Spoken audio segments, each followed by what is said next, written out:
Halo, kali ini aku akan menjelaskan tentang alur persidangan perkara pidana. Gimana sih alur persidangan perkara pidana?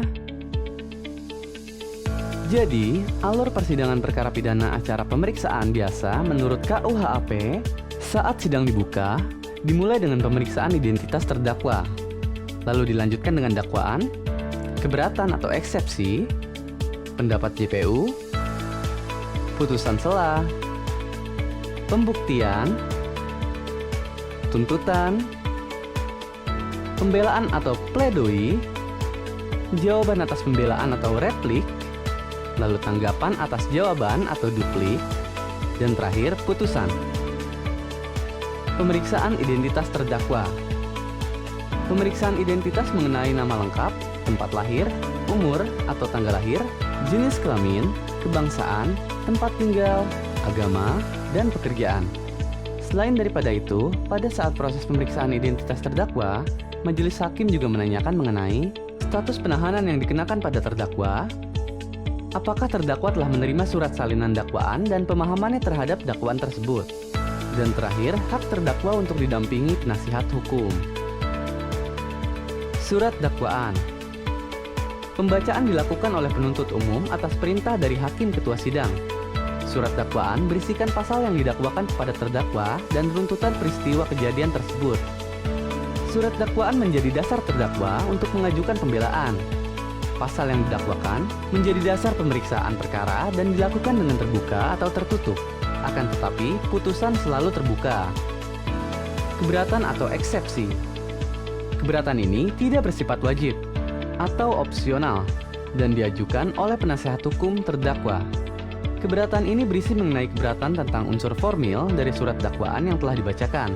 Jadi, keberatan ini tidak menyinggung dengan materi atau pokok bahasan. Adapun menurut jenisnya, eksepsi dibagi menjadi 3, yaitu eksepsi kewenangan terhadap pengadilan, eksepsi surat dakwaan tidak dapat diterima, dan yang terakhir, eksepsi dakwaan batal atau batal demi hukum. Pendapat penuntut umum. Hak penuntut umum yang diberikan pada saat ada keberatan dari penasihat hukum terdakwa. Isinya adalah berupa tanggapan penuntut umum atas keberatan terhadap surat dakwaan yang dibuatnya. Putusan sela. Jika keberatan diterima oleh majelis hakim, maka sidang diberhentikan, tidak dilanjutkan dan pemeriksaan ditutup. Penuntut umum masih dapat menunjukkan kembali perkaranya dengan cara menyempurnakan surat dakwanya. Jika keberatan ditolak oleh majelis hakim, maka pemeriksaan dalam sidang dilanjutkan. Penasihat hukum terdakwa yang tidak menerima putusan sela ini dapat mengajukan upaya hukum bersama-sama dengan putusan akhir. Pembuktian. Pembuktian dibebankan kepada pihak penuntut umum dan terdakwa.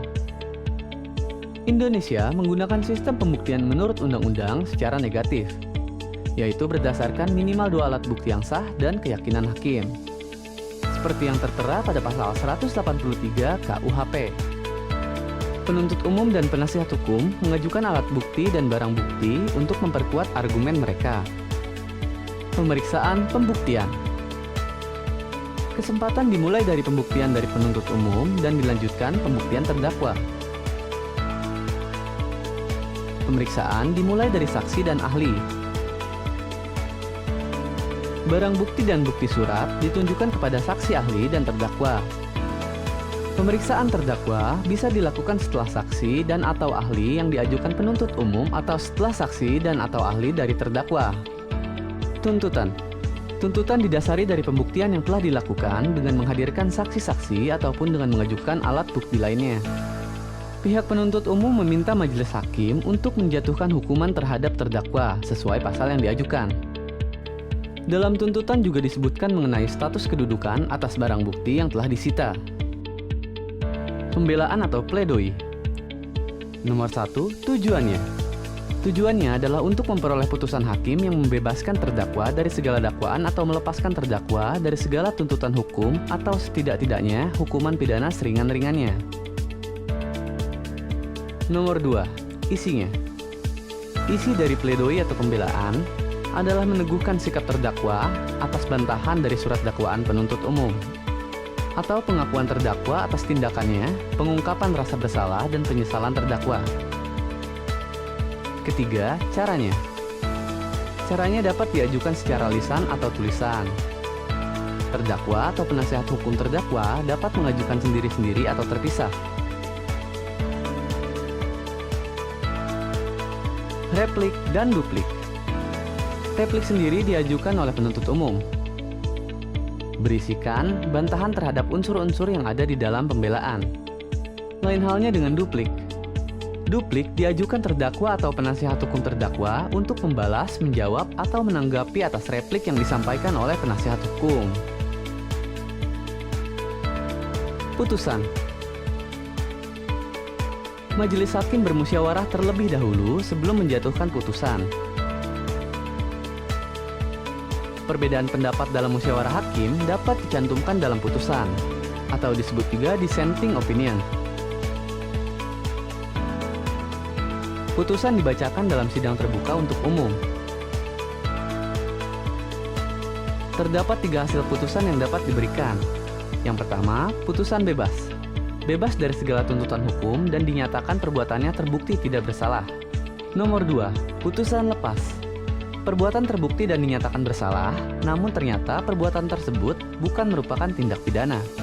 Yang ketiga, putusan pemidanaan, yaitu perbuatan yang didakwakan terbukti secara sah bersalah. Jadi, itulah alur persidangan perkara pidana.